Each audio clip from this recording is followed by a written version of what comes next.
ఇదే కాబట్టి ఇక్కడ భూమి పూజ జరగడం జరిగింది. దాదాపు ఈ భూమి పూజలో పెద్దలందరూ వచ్చారు. వారు వారి హస్తాలతో పూజలు కూడా జరిగినాయి. 2 లక్షల పైగా ఒక కార్యకర్తలతో ప్రజలతో ఈ సభ జరగబోతుందని చెప్పేసి కూడా మేము భావిస్తా ఉన్నాం. ఇప్పటికే మా నాయకులు జిల్లాల పర్యటన చేస్తా ఉన్నారు. ఉత్సాహం బాగుంది.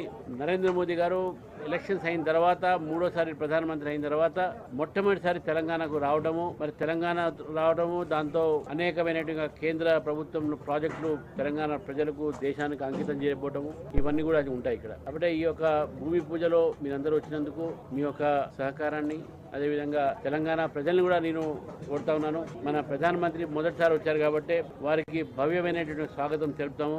వారి బహిరంగ సభలో కూడా అందరూ కూడా పాల్గొనాలని చెప్పేసి నేను కోరుతూ మరి తప్పకుండా నేను పూర్తిగా నమ్ముతున్నాను.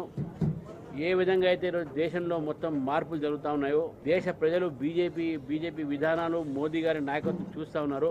రేపు తెలంగాణలో కూడా మోదీ గారి రాకతో తెలంగాణ